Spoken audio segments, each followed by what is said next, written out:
اگر آپ اس کی پرواہ کرتے ہیں، اس پر توجہ دیتے ہیں، تو اس کی نشو و نما ہوگی، وہ آگے بڑھے گا، وہ ترقی کرے گا، وہ ایک تناور درخت بن جائے گا۔ جس چیز کی بھی آپ پرواہ نہیں کرتے، آپ اپنی صحت کی ہی اگر پرواہ نہیں کرتے، آپ نے کبھی نہیں دیکھا کہ یہ کھانا جس ہوٹل سے میں کھا رہا ہوں یہ کوئی معیاری ہے یا بالکل غیر معیاری ہے، آپ نے کبھی پرواہ نہیں کی کہ مجھے کوئی اپنی خوراک کا وقت مقرر کرنا چاہیے اور مرتب طریقے سے مجھے غذا لینی چاہیے، تو آپ بیمار ہو جائیں گے۔ لاپرواہی آپ کسی چیز کی بھی کریں، غفلت آپ کسی چیز پر بھی کریں، بات کو شخص آپ کو سمجھا رہا ہوتا ہے، آپ کو گھر والے کوئی بات کہہ رہے ہوتے ہیں، لیکن چونکہ آپ غیر حاضر ہیں، لاپرواہی سے سن رہے ہیں، غفلت سے سن رہے ہیں، تو آپ کو پوچھنا پڑتا ہے کیا کہا تھا آپ نے؟ کیوں بھلا یہ ہوتا ہے کہ آپ غفلت میں تھے؟ یہ جو غفلت ہے نا، غفلت یہ بڑی نقصان دہ چیز ہے، یہ انسان سے تعلق رکھنے والی ہر چیز کا برا حال کر دیتی ہے۔ ہم نہ تو اب کمزور ہیں، نہ ان پڑھ ہیں، نہ چھوٹے ہیں، نہ جدید دور کے تقاضوں سے ہم نا آشنا ہیں۔ کسی شخص سے بھی آپ گفتگو کریں گے تو اللہ کے فضل سے وہ ڈھیر ساری چیزوں کا ادراک رکھتا ہے، سمجھ رکھتا ہے، شعور رکھتا ہے۔ وہ آپ کے ساتھ جب گفتگو کرتا ہے تو محسوس ہوتا ہے کہ وہ ساری چیزوں کو سمجھ رہا ہے، خطرات سے بھی آگاہ ہے، خوشخبریوں سے بھی آگاہ ہے، آنے والے وقت میں کون سی چیزیں نقصان کا باعث بن رہی ہیں اور کون سے پھول خوشبو دینے جا رہے ہیں، وہ سب چیزوں کو جانتا ہے۔ لیکن اس کے باوجود جو اتنی زیادہ کمزوری امت میں آ گئی ہے، اس قدر زیادہ ٹوٹ پھوٹ کا جو ہم شکار ہیں، تو زیادہ تر مسئلہ ہماری لاپرواہیوں کا ہے، ہم غفلتوں کا شکار ہیں۔ غفلت ایک خوفناک چیز کا نام ہے، یعنی جو بندہ پرواہ نہیں کرتا، توجہ نہیں دیتا، خیال نہیں کرتا اپنی ذمہ داریوں کا، وہ شخص فساد کا باعث بنتا ہے، وہ نقصان کرتا ہے، وہ اذیت ناک حد تک چیزوں کو لے جاتا ہے۔ آپ کو بہرحال پرواہ کرنی پڑتی ہے۔ یہ جس دور میں میں اور آپ ہیں نا، یہ لہو و لعب کا دور ہے، کھیل تماشے کا۔ کھیل تماشا ہمیشہ انسان کو لاپرواہ کر دیتا ہے۔ آپ دیکھ لیں، کل تک کھیل تماشا کسی گراؤنڈ میں جا کر کسی آلے کے ساتھ کھیلا جاتا تھا، وقت نکال کے لوگ جاتے تھے، کچھ دیر کے لیے ان کا ذہن تقسیم ہوتا تھا، گھر لوٹتے تھے، اپنی ڈیوٹی کرتے تھے۔ اب کھیل تماشے ہماری جیبوں میں آ گئے، چھوٹا آدمی، بڑا آدمی، اس سے بڑا آدمی، وہ سب اس کھیل تماشے میں مبتلا ہیں، اور وہ مذاق کی کیفیت اتنی دور چلی گئی ہے، میں بڑی معذرت کے ساتھ یہ بات عرض کرنے لگا ہوں کہ بعض اوقات بڑے بھی اس چیز کا شکار ہو کر اس طرح کی بات کرتے ہیں کہ چھوٹے ادھر ادھر دیکھ رہے ہوتے ہیں کہ کیا اس کو یہ بات کرنی چاہیے تھی، لیکن چونکہ ساری رات ساری صبح لگ ہی اس کھیل تماشے میں گئی ہے، لہو و لعب میں گئی ہے، مزاج بن گیا ہے، قوم سنجیدہ نہیں رہی۔ آپ کسی شخص سے بھی بات کر رہے ہوتے ہیں تو وہ چاہتا ہے کہ کچھ دیر میں گپ شپ کروں، کھیل تماشا کروں، شغل مغل کروں، میں گزر جاؤں۔ سنجیدگی فکر، مزاج کا ٹھہراؤ۔ اور درویشوں نے تو شکوہ کیا ہے کہ عمر بیت گئی، لوگوں کی عمر بیت گئی، ہڈیاں کمبن، گوڈے کھڑکن، اڑ گیا لک تیرا، اجے بھی گناہ تو باز نہ آویں، واہ واہ مرد دلیرا۔ میاں صاحب کہنے لگے یہاں تک تو پہنچ گیا ہے کہ ہڈیاں کمبن اور تیرے گوڈے کھڑکن تے اڑ گیا لک تیرا، اجے بھی گناہ تو باز نہ آویں، او واہ واہ مرد دلیرا۔ وہ تو اتنا دلیر ہو گیا کہ جب تجھے چاہیے تھا کہ اب ہی تیرے ہاتھ میں استغفار کی تسبیح آتی، اب ہی تجھے سجدے کا ذوق ہوتا۔ ہم اتنے زیادہ غفلت کا شکار ہیں، آپ یقین کریں۔ دیکھو، معافی ہوتی ہے عذر کی، معافی ہوتی ہے معذوری کی، غفلتوں کی معافی، غفلتوں کی معافی۔ جب ہم اسکول میں پڑھتے تھے، مدرسے میں پڑھتے تھے، تو جس بچے کا پتہ چل جاتا تھا نا یہ بیمار تھا، اسے مارنی پڑتی تھی. جس کا پتہ چل جاتا تھا نا کہ اس کے گھر میں کوئی پریشانی آ گئی تھی اسے مارنی پڑتی تھی. غصہ دلانے والی بات یہ ہوتی تھی کہ گھر والے کہتے تھے کہ ہم نے تو بھیجا تھا, صبح تیار کر کے بیگ دے کے اس کو روانہ کیا تھا, اور جب پتہ چلتا تھا نا کہ یہ آیا نہیں, وہاں بیٹھ کر وقت گزارا, وہاں بیٹھ کر وقت گزارا. اب یہ وہ مسئلہ تھا کہ استاد اس پر یوں ہوتا تھا کہ جس طرح وہ پورے جلال میں آ گئے. اس بات نے انہیں اتنا غصہ دلا, وہ تو بیٹھا رہا, جان بوجھ کے نہیں آیا. اس کو شدید مار پڑتی تھی. جب ہم بڑے ہوئے, کتاب و سنت کو دیکھا تو کچھ چیزیں عجیب سی سمجھ میں آئیں. سیاستہ میں حدیث موجود ہے کہ صحابہ کرام علیہم رضوان فرماتے ہیں کہ ایک جنگ کا موقع تھا تو وہ رستے بڑے سخت تھے, دشوار گزار گھاٹیاں تھیں, بڑی مشکل سے ہم نے وہ راہیں طے کی. ہمیں لگا کہ اس جہاد پر ہمیں بہت اجر ملے گا, اور پھر ہمارے دلوں میں یہ بھی خیال آتا تھا کہ فلاں فلاں فلاں فلاں تو صحابی آئے نہیں, وہ تو گھر میں رہے. اللہ کے محبوب صلی اللہ تعالیٰ علیہ وسلم نے ہمارے ان خیالات کو بھانپا اور کریم فرمانے لگے تمہیں اس جہاد پر بڑا اجر ملے گا, لیکن یاد رکھنا تمہارے کچھ بھائی ہیں جو گھروں میں بیٹھے ہیں, مجبوریوں نے, آزمائشوں نے, پریشانیوں نے, عذر نے انہیں آنے نہیں دیا.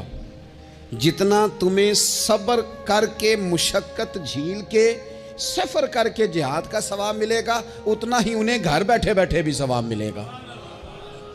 آئے نہیں. یہ کس بندے کا معاملہ ہے جو عذر والا ہے.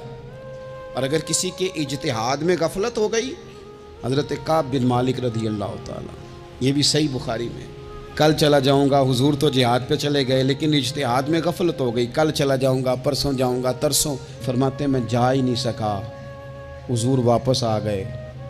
جن منافقوں نے جھوٹ بولے جا کے کہ یہ مسئلہ ہو گیا تھا, یہ مسئلہ ہو گیا تھا, ان کو تو مل گئی معافی, لیکن میں چونکہ مخلصین میں سے تھا خدا کے فضل سے, اور ہو گئی تھی غفلت.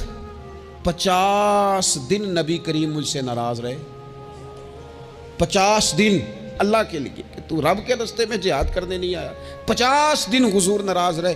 فرماتے تھے مدینے کی گلیاں میری تھیں, سب میرے اپنے تھے, پر کریم جو ناراض تھے تو کوئی پھر سلام بھی نہیں لیتا تھا.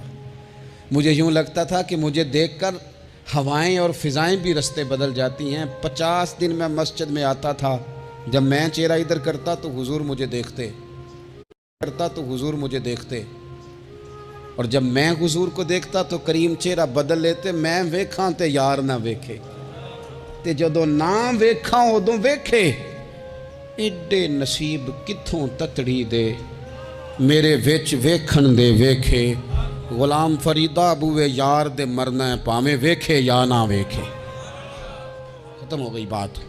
حضرت کعب بن مالک کہتے ہیں 50 دن کے بعد پھر رب کریم نے میری توبہ قبول کی, اور مدینے والے رسول نے اعلان فرمایا جو عذر کی وجہ سے نہیں جا سکے, مجبوری سے, انہیں گھر بیٹھے بیٹھے ثواب ہے. لیکن جن کے اجتہاد میں غفلت ہوئی, سمجھنے میں غفلت ہوئی, کل پرسوں ترسوں چلے جائیں گے, ان سے 50 دنوں کی ناراضگی ہے. کتنے لوگ ہیں جن کی فجر گزر جاتی ہے بستر پہ, زور گزر جاتی ہے پھٹے پہ گپوں میں, عصر گزر جاتی ہے چائے پینے میں, مغرب اور عشاء موبائل پہ لیٹے لیٹے بیت جاتی ہے. اور ان سے آپ گفتگو کریں تو وہ دانشور ہیں, آپ بات کریں تو پنچایت ختم کرنے والے لوگ ہیں, آپ ان سے بات کریں تو وہ عالمی سیاست پر نظر رکھتے ہیں, آپ گفتگو کریں تو شعور کی اعلیٰ گتھیاں سلجھاتے نظر آتے ہیں. خدا مجھے ایسی خدائی نہ دے کہ اپنے سوا کچھ دکھائی نہ دے. یہ غفلتیں ہیں, یہ شورش ہے, یہ اپنے منہ سے خود میاں مٹھو بننا ہے. اس غفلت کو تھوڑا سا توڑا جائے, ورنہ زنگ لگ جاتا ہے صلاحیتوں کو. جو لوگ تھوڑے دن موٹر سائیکل نہیں نہ چلاتے, ان کے لیے مشکل ہو جاتا ہے پھر اس کو سٹارٹ کرنا بھی. ہمارے استاد کہا کرتے تھے جو لوگ پڑھاتے نہیں انہیں کتابیں بھولنے لگ جاتی ہیں, جو لوگ کوئی کام کرتے نہیں پھر وہ آہستہ آہستہ وہ زنگ آلود ہو جاتا ہے, وہ کہتے ہیں اب نہیں ہو سکتا تم سے, اب مشکل ہے. سجنوں, دوستوں, بزرگوں, بھائیوں, جو لوگ شروع میں عبادتوں کے عادی نہیں ہوتے, وقت ضائع کرتے ہیں, بڑھاپے میں دل کرتا ہے توبہ ہو جائے, لیکن اپنے ماتھے کو سجدے کی عادت ہی نہیں ڈالی. یہ جسم جھکنا اس کا عادی نہیں ہوا کہ رب کی بارگاہ میں جھکے، اس کا مزاج ہی نہیں تہجد پڑھنے کا، سارا کچھ ہو جاتا ہے۔ میں نے سیاست کرنے والے، پنچایت ختم کرنے والے، چودراہٹ کرنے والے، وزاداری رکھنے والے راتوں کو تہجد پڑھتے بھی دیکھے ہیں، میں نے قرآن پاک سے پیار کرتے دیکھے ہیں، میں گواہ ہوں بہت سارے لوگوں کا، یہ کام ہو جاتا ہے۔ شرط یہ ہے کہ بندہ اپنی غفلت کی پٹی تھوڑی دیر کے لیے کھولے۔ دوسری بات یہ کہ ہم خوش فہمیوں میں بڑا زندہ ہیں، بڑا اوہو، یعنی 2 4 5۔ کچھ لوگ کہتے ہیں اللہ کریم بڑا ہے۔ اللہ اگر کریم بڑا ہے نا میرے بھائی، تو نبی پاک صلی اللہ علیہ وسلم نے فرمایا وہ بڑا بیوقوف ہے جو خدا کی رحمت کی امید بھی رکھے اور اللہ کو ناراض بھی کرے، تو بیوقوف بندہ ہے۔ اگر وہ کریم ہے تو پھر تو محبت میں ہی اس کی بات مان، بات تو پھر بھی نہیں مان رہا۔ کچھ لوگ کہتے ہیں نبی پاک صلی اللہ تعالیٰ علیہ وآلہ وسلم شفاعت کریں گے، بھئی ہمارا تو سہارا ہی اس بات پہ ہے، حضور سفارش کریں گے، پر نبی پاک نے درجنوں جگہوں کہا ہے جو میرے طریقے پہ نہ چلے فلیس منا، مجھ سے نہیں۔ حضور نے فرمایا جو بڑے کی توقیر نہ کرے، چھوٹے پہ رحم نہ کرے، وہ مجھ سے نہیں۔ فرمایا جو ملاوٹ کرے وہ ہم میں سے، تو یہ حدیثیں بھی تو یاد رکھو نا۔ شفاعت کی بات انکار نہیں، حضور گناہگاروں کی ہی کریں گے، لیکن یہ حضور نے جو ہمیں اسباق پڑھائے یہ کس لیے پڑھائے؟ یہ بھی تو ہماری سمجھ کے لیے ہے نا۔ یہ ساری چیزیں ہم نے غفلت بنا کے اپنے اوپر اوڑھ لی۔ اور پھر سب سے بڑی بات یہ، جو لوگ جنت کے وارث اور مالک ہیں نا، کریم محبوب نے فرمایا یہ جو میری بیٹی فاطمہ ہے جنتی عورتوں کی سردار ہے، تو یہ تو جنت کی مالکہ اور وارثہ ہیں، وہ تو ساری رات ہی نماز پڑھتی تھی، تو سارا دن عبادت کرتی تھی، پاک سب سے زیادہ تو ان کو تھا، تو یہ تو 1 منٹ کے لیے مصلی سے جدا نہیں ہوئے۔ اور جنہوں نے صرف امید لگائی ہے، کوئی ان کے پاس ڈگری نہیں، وہ بن کے بیٹھ گئے ہیں، وہ کہتے ہیں جناب جنت، مطلب ہم جسے کہیں گے معاذ اللہ وہ ہو جائے گا، دوسرے کو جانے دیتے ہیں۔ اپنی زندگی میں خوش فہمیاں نہ لائیں، یہ غفلت پیدا کرتی ہیں۔ غفلت بڑی خطرناک چیز کا نام ہے۔ جب بندہ غافل ہو جاتا ہے، میں آپ سے ایک بات عرض کروں، حضرت عبداللہ ابن مسعود فرماتے ہیں کہ مومن رائی کے دانے کے برابر غلطی ہو جائے تو اسے لگتا ہے میرے سر پہ پہاڑ کھڑا ہے، اور فرمایا جو منافق ہوتا ہے نا، وہ پہاڑ کے برابر گناہ کر کے کہتا ہے بات ہی کوئی نہیں، فلانا بھی کرتا ہے، یہ بھی کرتا ہے، ساری دنیا کر رہی۔ یہ نفاق کی علامت ہے، اگرچہ بعض نے اسے نفاق عملی کہا، اعتقادی نہیں کہا۔ عزیز دوست، جب آپ چھوٹی غلطی کرتے ہیں تو پھر وہ چھوٹی چھوٹی غلطیاں پہاڑ بنتی ہیں، چھوٹی چھوٹی۔ وہ حضور نے فرمایا نا، جب تو ایک گناہ کرتا ہے تو تیرے دل پہ ایک دھبا لگتا ہے، نہ توبہ کرے تو دوسرا لگتا ہے، نہ کرے تو تیسرا، پھر دل کالا سیاہ ہو جاتا ہے۔ چھوٹی چھوٹی غفلتیں بڑی غفلتوں کو جنم دیتی ہیں، چھوٹی چھوٹی کمزوریاں بڑی کمزوریوں کو لے کے آتی ہیں۔ اسی طرح بخاری مسلم میں حدیث ہے، نبی پاک صلی اللہ تعالیٰ علیہ وسلم نے فرمایا کچھ لوگ کھلم کھلا گناہ کریں گے قیامت کے قریب، اعلانیہ۔ یا رسول اللہ صلی اللہ علیہ وسلم وہ کس طرح؟ تو حضور فرماتے ہیں انہوں نے رات کو غلطی کی تھی، رب نے ان کی غلطی پر پردہ ڈال دیا، انہوں نے سویرے اٹھ کے خود لوگوں کو بتانا شروع کیا، اور دیکھا میں نے رات یہ کیا، معاذ اللہ۔ فرمایا جب انہوں نے اللہ کے پردے کو کھولا تو پھر رب نے بھی ان کا پردہ کھول دیا۔ او میرے دوستو بتاؤ نا، جس کے رب پردے کھول دے پھر کون ہے جو اس کی پردہ داری کرے؟ کون ہے جو پردہ پوشی کرے؟ حضور فرماتے اس نے کھلم کھلا گناہ، فخر سے بتاتے ہیں لوگ یہ کرتا۔ میں بڑے ادب سے عرض کروں گا بزرگوں کی خدمت میں، جو بڑی عمر کے ہیں، جن کی اب اولادیں ہیں، اگر ان کی زندگی میں کچھ ایسی کمزوریاں ہیں تو بچوں کو سمجھانے کے لیے بھی اس کو ڈسکس نہ کریں، ہم یہ کرتے تھے، ہم یہ کرتے تھے، اس کا کوئی فائدہ نہیں، یہ ہم کر کے دیکھا ہے سارا کچھ۔ نہ نہ نہ نہ، جس طرح گناہ ہے اس طرح گناہ کا اظہار بھی گناہ ہے۔ آپ ڈبل جرم کر رہے ہیں، آپ دلیر کر رہے ہیں سامنے والے کو کہ تو بھی کر، خیر ہے۔ بلکہ ایک نوجوان مجھے ایک دفعہ کہنے لگا جی ابا جی کہتے ہیں میں نے 35 سال یہ کام کیا ہے، یہ سب غلط ہے، تو میں نے ابا جی سے کہا چلو 15 سال مجھے بھی کر لینے دو، پھر میں بھی توبہ کر لوں گا۔ یہ ہم لوگوں کو دعوت دے رہے ہیں کہ غلط کام کرو۔ قرآن مجید کو آپ دیکھیں گے نا، سورہ یاسین کے اندر یہ بھلا کفر کیوں ہوتا تھا، منافقت کیسے پیدا ہوتی تھی، بت پرستی کیسے عام ہوتی تھی، دنیا کے اندر ستارہ پرست، سورج پرست، چاند کی پوجا کرنے والے یہ لوگ کیسے پیدا ہوتے تھے؟ غفلت کی وجہ سے۔ جیسے جیسے یہ اللہ کی بارگاہ سے دور ہوتے جاتے، یہ مختلف قسم کی عبادتوں میں، شرک میں، کفر میں مبتلا ہوتے جاتے۔ قرآن مجید سورہ یاسین کے اندر ارشاد فرماتا ہے کہ اللہ تبارک و تعالیٰ نے قرآن مجید کو اس لیے اتارا ہے لِتُنذِرَ قَوْمًا مَا أُنذِرَ آبَاؤُهُمْ، تاکہ آپ ان لوگوں کو ڈرائیں جن کے باپ دادا کو نہیں ڈرایا گیا۔ اور نتیجہ کیا ہوا؟ فَهُمْ غَافِلُونَ، وہ لوگ غفلت میں چلے گئے، ڈرایا نہیں گیا، سمجھایا نہیں گیا، کسی نے سبق نہیں پڑھایا۔ تو میں آپ سب سے گزارش کروں گا کہ خیر کی بات بتاتے رہیں، خیر کی بات کہتے رہیں۔